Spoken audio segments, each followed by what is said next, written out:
Vitalik Buterin. He was able to design a revolutionary layer of blockchain technology with the help of smart contracts. In 2014, just 20 years old, Buterin introduced Ethereum at a Bitcoin conference in Miami. That journey turned into a $400 billion ecosystem, and just 7 years later, Forbes named him the world's youngest crypto billionaire. He was born in 1994 in the town of Kolomna, right next to Moscow.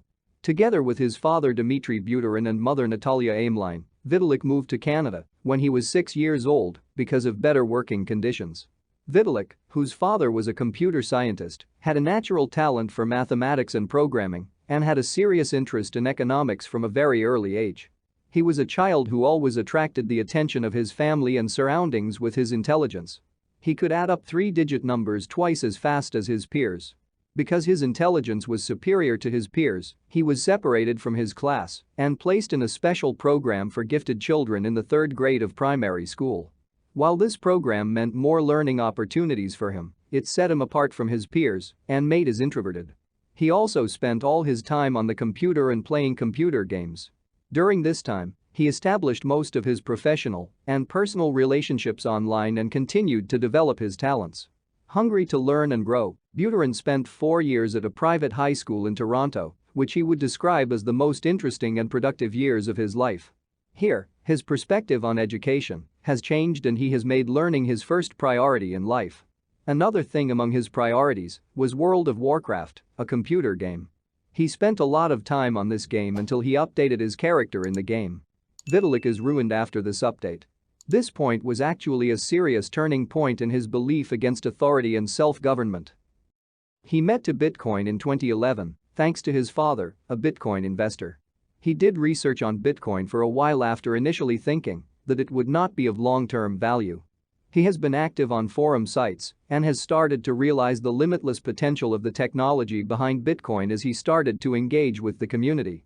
He wanted to formally join this new and experiential economy, but he had neither the power to mine a computer nor the money to buy it.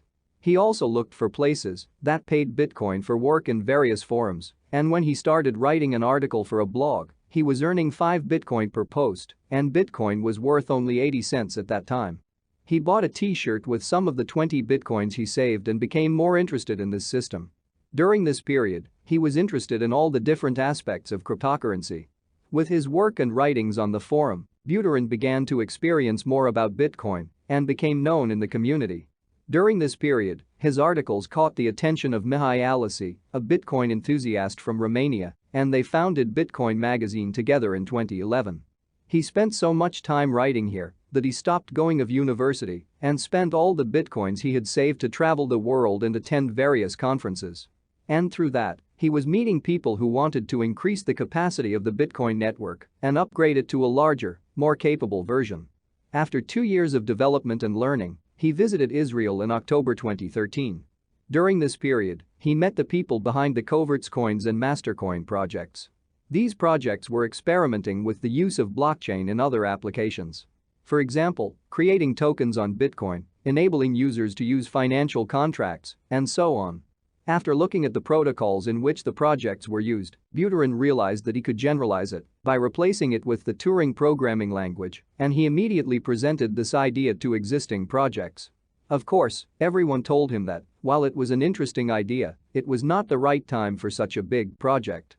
After that, Buterin decided to do it himself with determination and self-confidence. In January 2014, the project was announced with a core team of 6 people, including Alicia and Buterin. The team introduced Ethereum at the Bitcoin conference in Miami and put it up for sale a few months later to fund development as well. Approximately $18 million worth of Bitcoin was collected in the sale with Bitcoin. However, Bitcoin, which was worth $650 at the time of the sale, lost value and the team lost millions of dollars.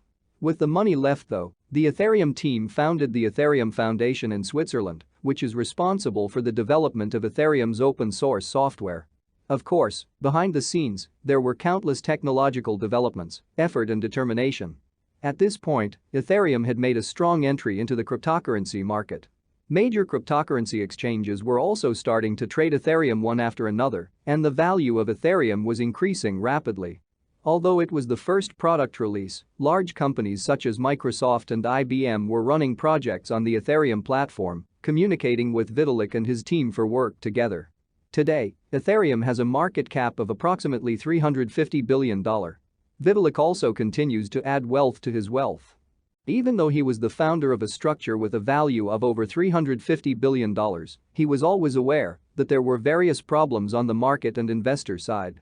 Vitalik gave speeches and tweets in order to raise awareness of people in the cryptocurrency ecosystem. These tweets were often critical of the human psychology and greedy investor profile of blockchain technologies. In 2017, Vitalik said, "These people do not understand the purpose of the cryptocurrency market. While we can start a positive change for humanity, many people are just looking to make money the easy way." And when we come to 2018, he states his thoughts by saying that cryptocurrencies are still new and can be very volatile. Today Vitalik Buterin is 27 years old. He doesn't have a specific place to live, but he said his favorites include Toronto, Singapore, and Berlin. He is also quite optimistic about the future of the platform, saying that Ethereum's only killer is Ethereum. "We know that with the transition to Ethereum 2.0, mining will end. Buterin and his team is working to release newer, more stable, secure and effective Ethereum versions. The most important goals in front of them are scalability, optimization, cost-effectiveness and security." Thank you for watching the video. If you like it, you can support the channel by subscribing. See you in the next videos.